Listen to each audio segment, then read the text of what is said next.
É importante a gente ver também qual é a perspectiva de benefício. Cada um tem sua regra diferente, tem as regras lá do RPPS, e como a gente já aprendeu aqui, na CE Previcom, o meu benefício na Previdência Complementar vai depender do saldo que eu acumular, e esse saldo vai ser transformado em renda. Então, vamos ver aqui, a gente colocou aqui ilustrativamente, a gente tem uma planilha da CE Previcom, um simulador, a gente pode disponibilizar também para o Paulo, para ele passar para vocês, e vocês poderem fazer um pouco mais em relação ao caso específico individual. Aqui a gente colocou, só como exemplo, uma pessoa de idade atual 30 anos, nasceu em 93, aqui colocamos 1º de agosto de 2023 a simulação, vai se aposentar aos 65 anos de idade, do sexo masculino, que é justamente aqui um servidor, nesse exemplo aqui a gente colocou um servidor se aposentando aos 65 anos, com um salário inicial de 11.500 e 2 vezes isso no final da carreira, só hipoteticamente, 23.150, e demoraria, nesse nosso exemplo aqui, 20 anos para sair de 11 e chegar em 23, por isso que a gente preencheu aqui com o número 20.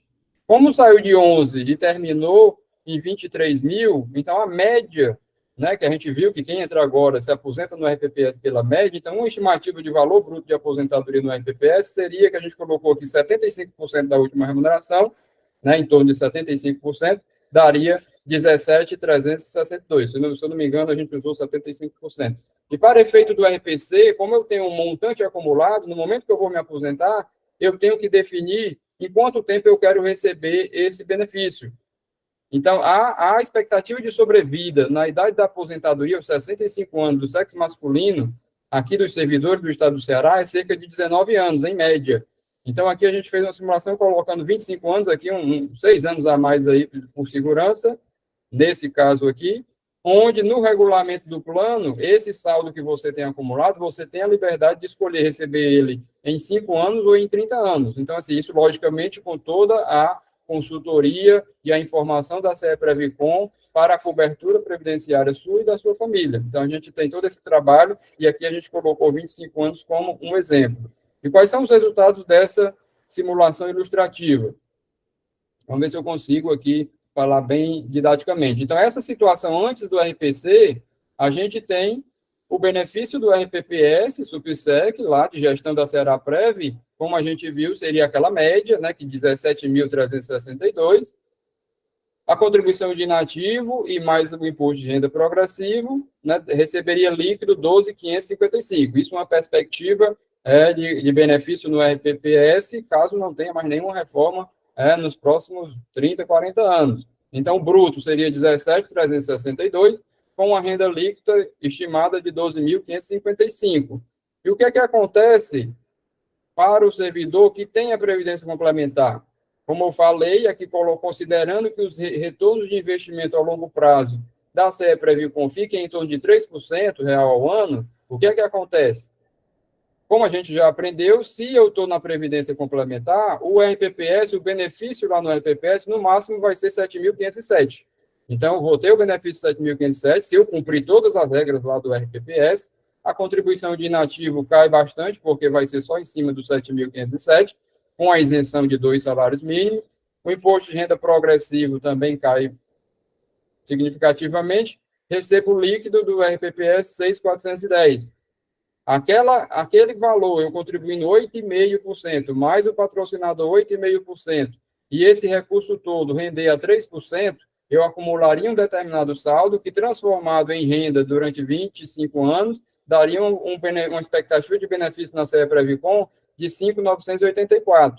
Não tem contribuição de inativo, como a gente aprendeu, que tem a taxa de carregamento, que é de 2%, e essa taxa de carregamento é porque a CE Previcom ela tem que se manter com as contribuições dos próprios participantes, e tem o imposto de renda regressivo. O imposto de renda regressivo, está mais à frente, eu vou falar.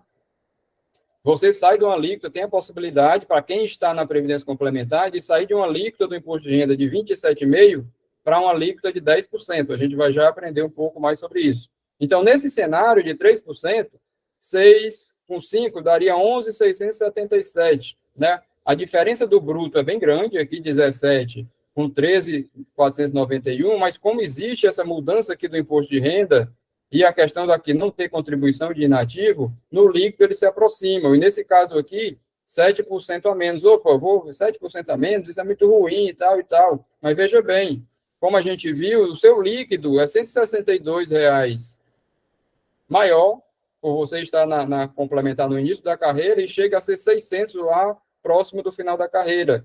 Se você juntar esse recurso ao longo da sua fase ativa, você, no momento da sua aposentadoria, aos 65 anos, nesse exemplo aqui, você estaria trocando, no caso aqui, o servidor antigo 12.500, para receber líquido aqui, no caso do novo, 11.677, mas você teve a possibilidade de acumular 334 mil na sua conta e algum investimento que você queira fazer. Ou então você viveu, ao longo da sua vida ativa, esses 334 mil.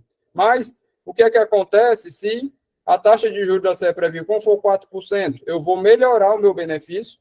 Nesse cenário de 4%, praticamente já ficou equivalente, 12.500 com 12.600, mais a possibilidade do aquele meu líquido a maior ter um efeito aqui numa acumulação que eu faça por fora, ou então na própria CEPREVICOM, se assim desejar. E se for 5%, que é como normalmente a gente coloca aqui 3, 4 e 5, é justamente para mostrar para os participantes que o retorno de investimento é muito importante, a gente precisa acompanhar através do conselho, participação nos conselhos, comitê de investimento e todo o site lá, a transparência que tem a CEPREVICOM.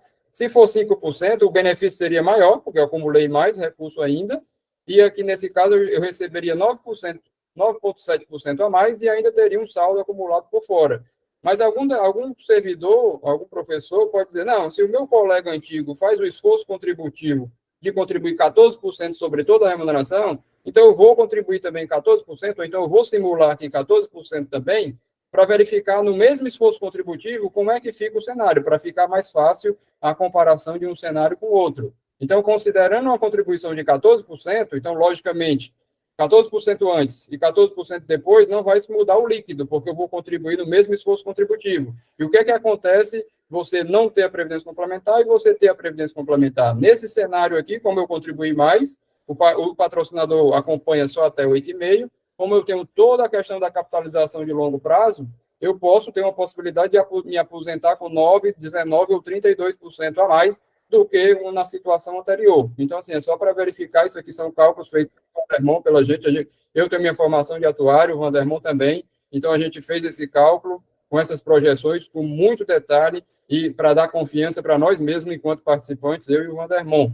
Então, esse é o cenário em relação à perspectiva de benefício, mas a situação individual, eu vou já dizer para vocês, logo depois dessa tela, que assim, é importante a gente entender qual é a cobertura de invalidez em pensão no RPPS. Muitos servidores, até da antiga, não sabem, depois das reformas, como ficou. Eu estou preocupado com o meu seguro de carro, mas eu não estou preocupado se por acaso eu faltar, eu me invalidar.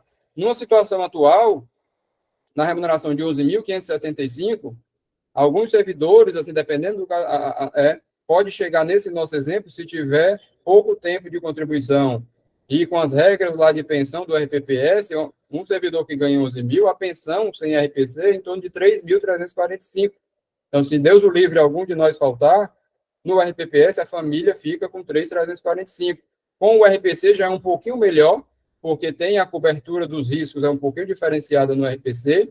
E o que eu gostaria de destacar nesse momento é que eu ainda posso melhorar. Eu posso sair dessa cobertura de 3.900 para uma cobertura de 6.500. E, para isso, eu tenho a possibilidade de ter uma cobertura adicional desse risco pelo RPC. Mas isso quem vai explicar para vocês, no caso, é muito mais individual esse ponto. A gente tem o Felipe, tem a Valesca, que são nossos assessores previdenciários, consultores, que eles fazem um atendimento individualizado, e se algum servidor, algum professor quiser, não, se por acaso eu faltar, eu não quero deixar para minha família 3.300, ou então 3.900, eu quero melhorar um pouquinho. Então, como é que eu faço para deixar os 6.500 lá, mais ou menos? Quanto é que eu teria que contribuir a mais? No caso aqui, eu coloquei R$100 a mais em contribuição para a pensão e R$100 a mais de contribuição para a invalidez. Você sai de 4.300 para 8.200. A maior informação que eu quero passar nesse momento é, eu posso, como participante de uma previdência complementar, melhorar a minha cobertura em relação ao benefício de risco de invalidez e de morte. No RPPS, não, é o que está na lei,